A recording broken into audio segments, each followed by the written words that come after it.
Well, good day, folks, and welcome back to The Secret Solve. The Secret Solve is a program with the book The Secret, and we uncover and dissolve as much as we can of what is happening in the book before it vanishes and we're no longer to find it. And so, in this presentation, I'm going to talk about the unreal estate brokers. The unreal estate brokers, the Venderus Condominius Fantastica. So, we're talking about The Secret again. We're on page 4 and 205 in The Secret, if you are following along.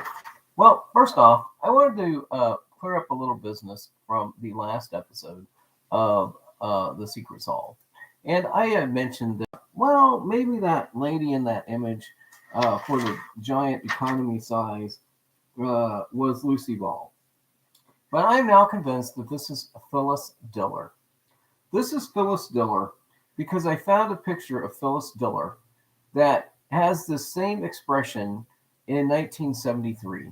And the eye makeup and the eyebrows and the mouth and her teeth and her lips. This, I think, is now Phyllis Diller. So if this is Phyllis Diller appearing on page 203, let's look at Phyllis Diller. So Phyllis Ada Diller, driver. So she changed her name from driver to Diller. And so again, she falls into the category of those people who are name changers. She did self-deprecating humor. She had this wild hair and clothes and a cackling laugh.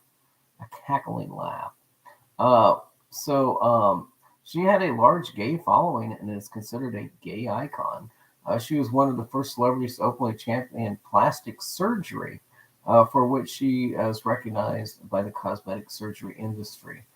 Diller contributed to more than 40 films beginning in 1961 with Splendor in the Grass. It's an Elia Kazan screenplay. Again, it stars Splendor in the Grass stars Natalie Wood. So Diller contributed to the film Splendor in the Grass that starred Natalie Wood. And I've been working up to the solve for Catalina Island by showing you how they introduced you to King Arthur, the King, Richard Petty, STP, the King. They showed you Apple. They showed you the Apple. The Apple is Avalon. The Apple is Avalon. And Ada. Phyllis Ada Diller. Phyllis Ada is Mount Ada. And so once you couple all this together and realize that Natalie Wood starred in Splendor in the Grass and that Phyllis Diller is getting you finally to Natalie Wood. But if you like the extra information about Diller that doesn't actually relate to the solve on Catalina Island, I'll tell you that Diller was born Phyllis Ada Driver in Lima, Ohio, the only child of Perry Marcus, Neiman Marcus, driver and insurance agent, and Frances Ada. She's German and Irish. The surname Driver had been changed from Praver. Now, who is the driver of the boat? It wasn't Banning, it wasn't Wagner, and it wasn't the other guy, but it was a third guy that was on that boat. And we're going to come back and talk about that a little bit later. Diller's, I don't think I need to give you much more about Diller, except that in the 60s, Diller performed at the Bon Soir in the Greenwich Village. Once again, we go back to the Village. I love the Village people. YMCA. Anyway, so we go back there. Diller continued working film, making appearances. Tex Guinean, Mary Louise Cecilia Texas Guianan, and gets us to the French Guiana. This gets us to the guy in the Rockefeller story that ends up in New Guinea. So Texas Guinan was a wisecracking nightclub hostess that was in Splendor in the Grass. That was her character in Splendor in the Grass. Which gets you to French Guiana, which gets you to where the Rockefeller guy. So basically, I think if you look at Phyllis Diller, she's giving you the final location for some of these questions that we've been asking. Diller at the Royal Thai Air Force is riding a three-wheeled bicycle.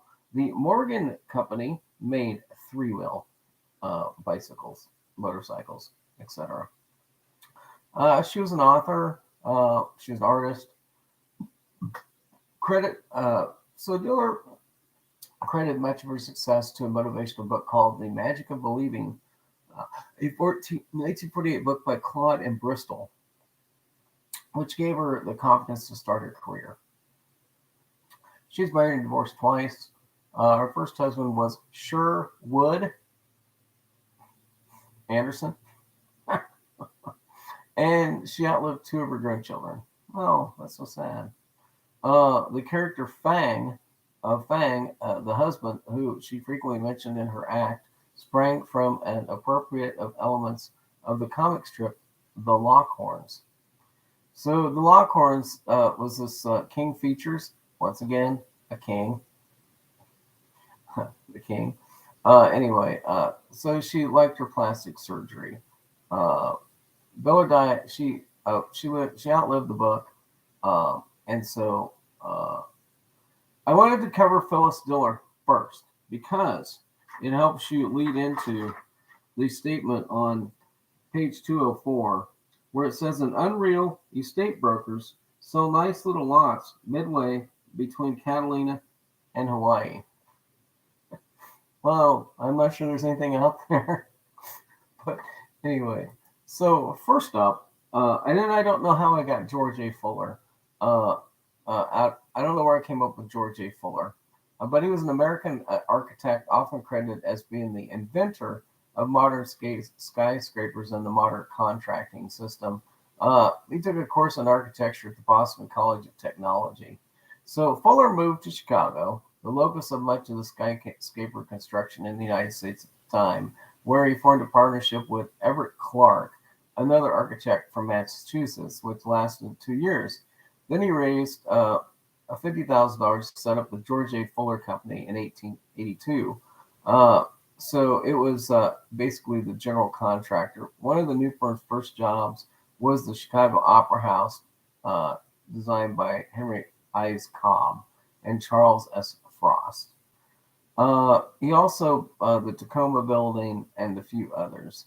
Fuller became a multimillionaire. His wife and daughter entered Chicago society. He commissioned Charles P. Post to design a home on Drexel Boulevard on the south side of Chicago, and Post created a Queen Anne style mansion. You have to look at a picture of this picture. It is totally over the top. The other reason I mentioned Mr. George A. Fuller is that he was the Flatiron Building in New York City was originally called the Fuller Building, named after George A. Fuller. So he did work in Boston, Pittsburgh, St. Louis, and Baltimore, as well as Chicago and New York. Future skyscraper builder William A. Starrett joined the company in 1897 as an office boy. So the United States Realty and Construction Company was the name of his company. So I thought that matched well with that.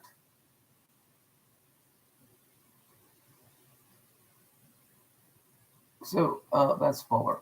So San Andreas Fault. So it mentions in the book here, it says that it was talking about a seismic or a some side of it. So I just thought I'd point out that the San Andreas Fault runs all the way from south of Los Angeles and San Diego and to north of San Francisco. So anyway, along there, it says that the unreal real estate broker could be putting a something in along that fault.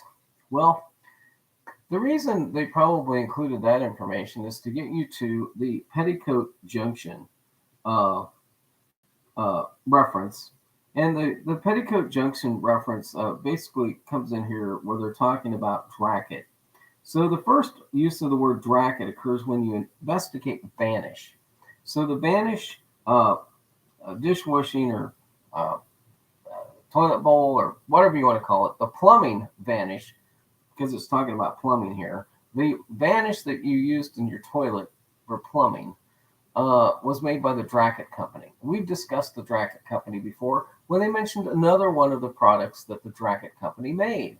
And then we discussed them again when we talked about the Windex. And we talked about them when we talked about Drano, and we looked up Drano. So the Dracket Company came up.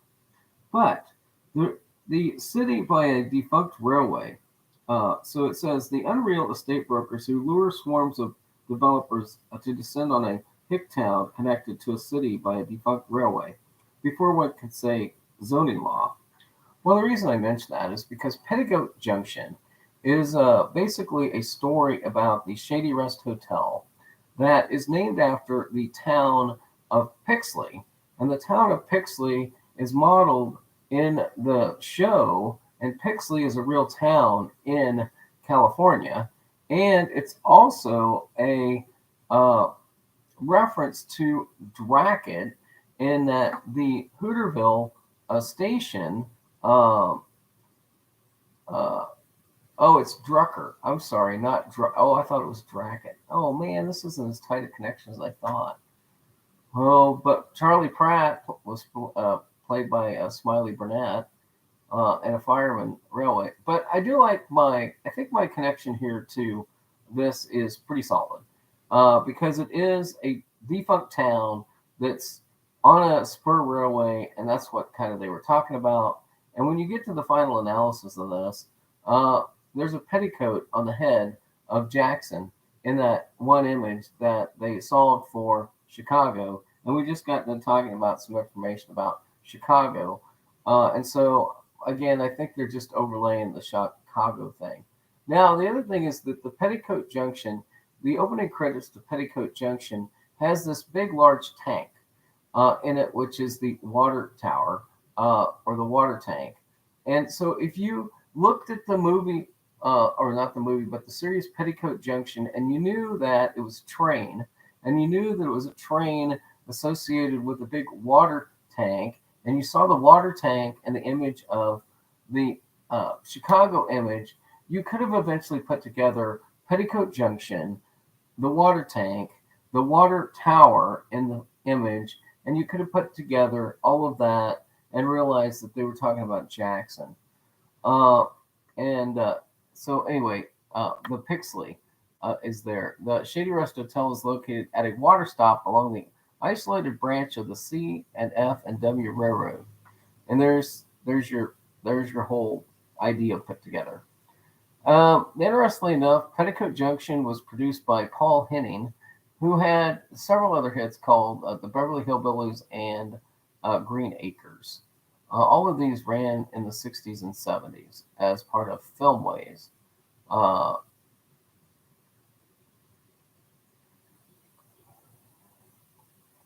they also did Mr. Ed. All right, and just as a side note, these girls in the show are very nice looking ladies. So we talked about Vanish, Dracket. We talked about the Dracket Company. Okay, so it says in the bottom here, it says Unreal Estate Brokers sell nice little lots midway between Catalina and Hawaii. Okay, so um, the question that begs my mind is, can you get a free trip to Catalina? Or would you have to pay a toll troll to get there?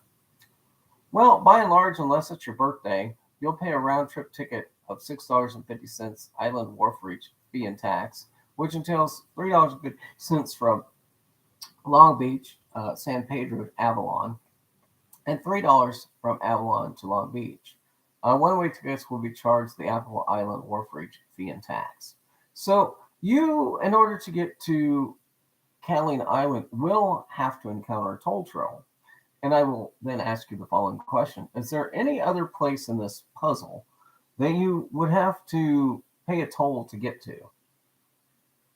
And I can't come up with very many unless it's some of the barrier islands in Florida, or because there's alternate ways in order to get into the city of New York, I think, unless you have to pay a toll to get to all of those.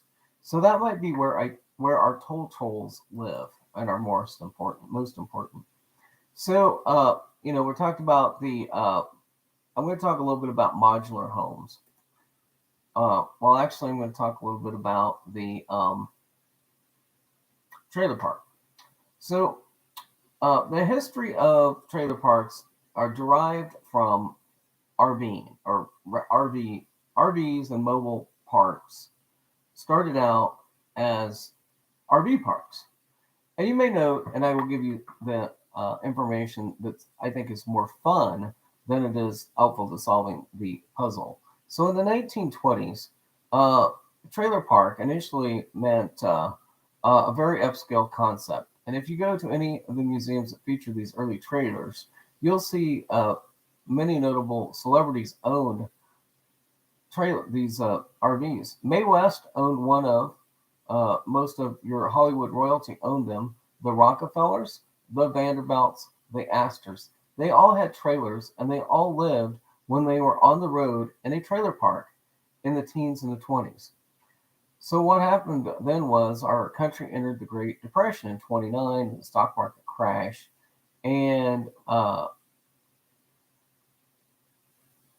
then people started, not using them as a trailer. But so then there was a renaissance after World War II, and that at that time the government had a new dilemma. Under the GI Bill, they had to provide free college to those who were in the service. But how do you house these people at college? There's not enough dorm space. So what do? They take 500,000 trailers and they move them to the colleges across America. Now, if you go to most of the big colleges in the U.S., you will find either existing mobile home parks nearby, or you'll see an aerial photo where mobile home parks of the past. I went to Stanford University out in California, and our trailer park was called Manzanita. Okay, so during the GI Bill, not far from the quad, it had typically 3 students per trailer, and it had about 116 trailers total. He's talking about his quad out in Manzanita. So after the 50s, we had a renaissance, and you would see these upscale trailers, and you would find that most people living in the park are driving a British sports car and wearing a jacket, and the women are typically in cocktail gowns and wearing a big Coco Chanel sunglasses. Well, what happened? So if you watch 2 movies, the Elvis Presley movie Speedway from 1964 or It Happened at the World's Fair from 1968, you'll see what mobile home parks were all about back then. They were all about Elvis being chic, being glamorous. That's what mobile home parks meant, all the way through the 50s and even up into the 60s. But at some point, the glamorous people moved on. They moved into stick-built housing. They decided they wanted something larger. And the mobile home park totally changed the demographically we see from the upscale to the going straightforward affordable housing. In other words, they were converting all the condos into places where people could stay. Now, another historical movie that is fun to watch, and if you've never seen it, is The Long Lone Trailer with Lucille Ball and Desi Arnaz. Well, they travel America in their mobile home, driving around, and you really get to see how different things were back then. And it helps to explain why, when you look at the mobile home parks to buy, you'll frequently see their very upscale items. I once toured a mobile home park west of Dallas that was built by Stanley Marcus, one of the founders of Neiman Marcus. It had a clubhouse that looked like a Neiman Marcus retail store. You will also find that there were mobile home parks built at one time by Frank Lloyd Wright. It was called the Houstonian America, and Raymond Larry, the famous industrial designer. So when you think mobile home park, don't think, oh gosh, that thing that's built around people with not so much money. That's not true. All right, so I'm giving you the history of the how people finally moved into these uh, modular homes. So if you look at a guy like Del Webb, Del Webb was or is or was an American real estate developer and a co-owner of the New York Yankees baseball club. He is known for founding and developing the retirement community of Sun City, Arizona, and for many works with his firm Daily Webb Construction Company. He was born in Fresno. He suffered from typhoid fever, and that's why he moved to Phoenix. But the reason I point this out is because in 1946 and 47, mob boss Benjamin Bugsy Siegel hired Webb as the general contractor for the Flamingo Hotel and Casino in Las Vegas. After boasting about his claim that he had personally killed 16 men, Siegel said, Webb, Del, don't worry, we only kill each other.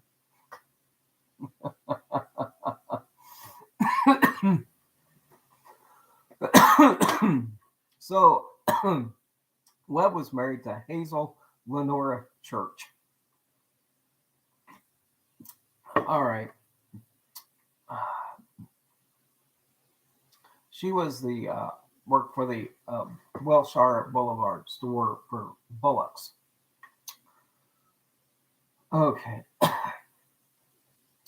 Well, I went a long way to find that guy, and I'm not sure he even has anything to do with the puzzle. And sometimes I just put filler in, right? But since he worked as a carpenter's apprentice, and we had the carpenters union, and we had some other stuff, and this guy became a bigwig in the real estate development business. When people were moving out of the city and into the country, I thought I'd include him.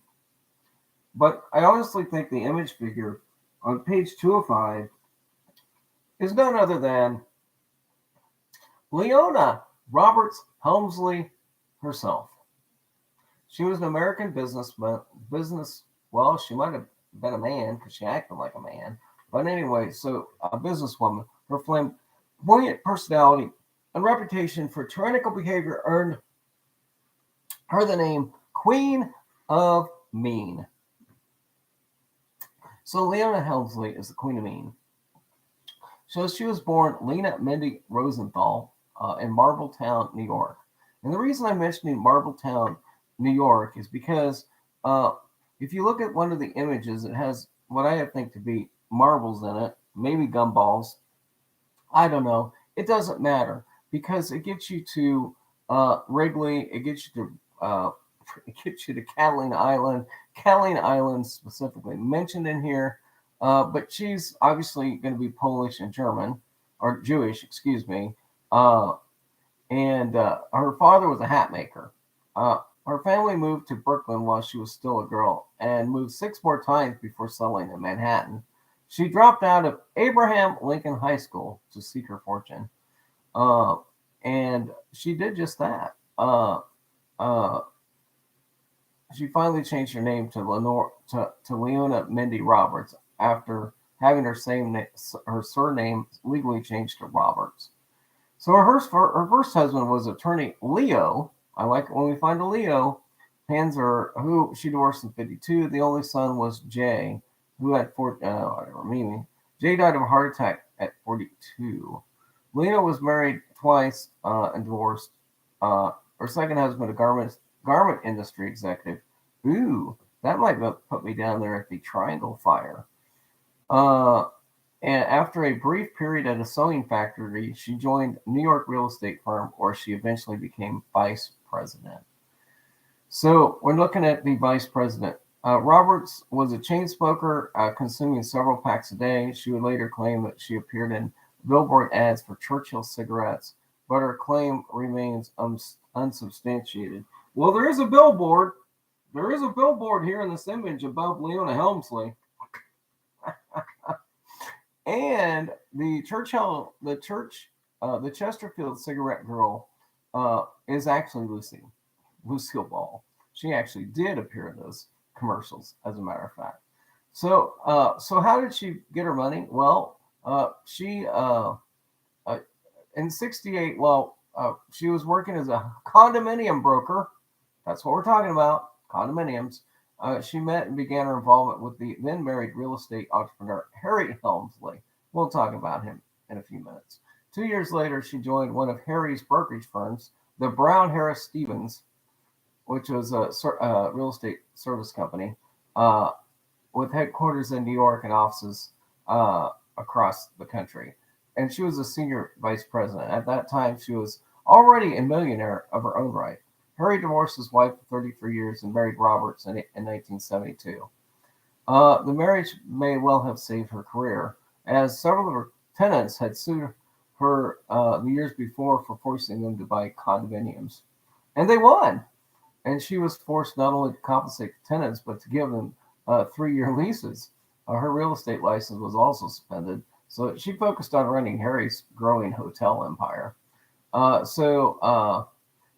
The Helmsley Palace Hotel on Madison Avenue is one of the properties. The 230 Park Avenue location, and the Empire State Building, which, by the way, is positioned above the head of Leona Helmsley in this particular image. Uh, that's it's just too easy, isn't it? And so she started managing the properties for that. Uh, so her child, Helmsley's only child, Jay, died of a heart attack. Uh, so she got convicted for tax evasion, and later we're gonna meet later on in the book we're gonna meet the tax burden, and certainly she didn't meet her tax burden because she was she had Helmsley's net worth totaled over 1 billion. Uh, they always disputed payments to contractors, vendors, and so I think they're talking about in 1982 Leona Helmsley, and I think they're picturing Leona Helmsley in this deal. Helmsley later years were apparently spent in isolation, especially after Harry died in 1977. Okay, well, this all happened after the book was written, but I'm pretty sure that this is Leona Helmsley, and that's who we're talking about. So the Queen of Mean came about when she took over the Palace Hotel management, and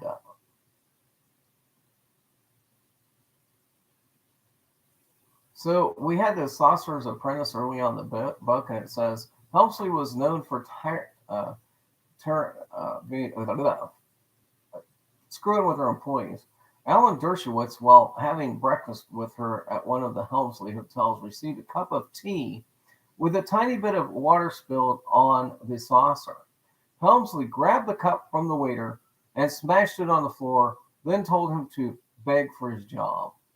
In another account of Helmsley's behavior, she had a barbecue pit constructed for her home.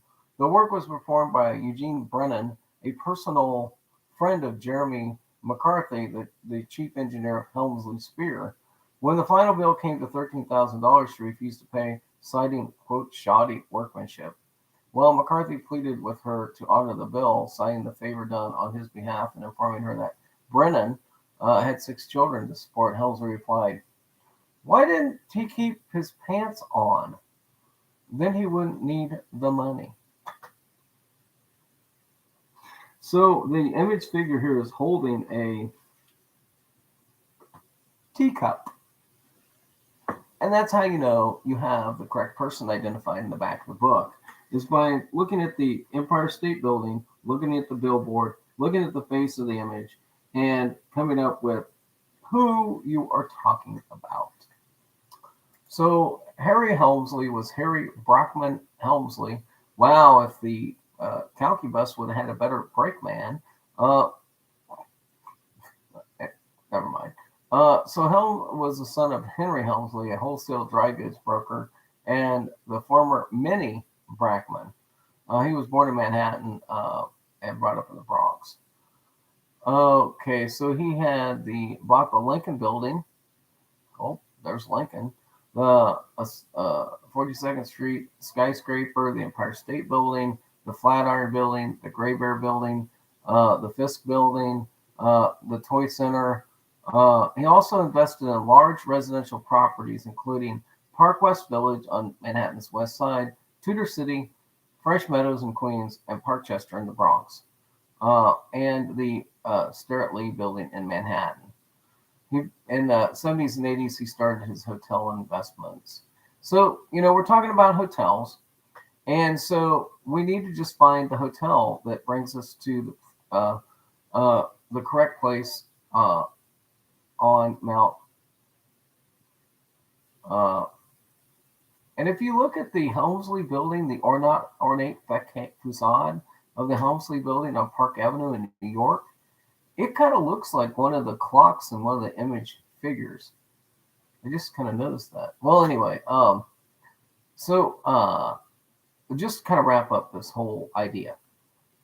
So you need to look so it says Catalina, and you need to look for the hotel, right? Because you're talking about a hotel magnet, Helmsley, and then also you have from the previous story the information about Mount Ada, because Phyllis Diller's going to get you to Ada. And so you now know that you need to look for Mount Ada. And and her last name was Driver. And she was in a movie with Natalie Wood. There's Wood in the background. And Diller worked as a copywriter for KSFO in San Francisco. How do you not, if you're looking at San Andreas Fault running all the way from south of Los Angeles all the way up to San Francisco, I mean, how do you not come to the conclusion that there's a solve here and that there's a cast to be taken if you somehow put together everything that has to do with Mount Ada? It has to do with casinos.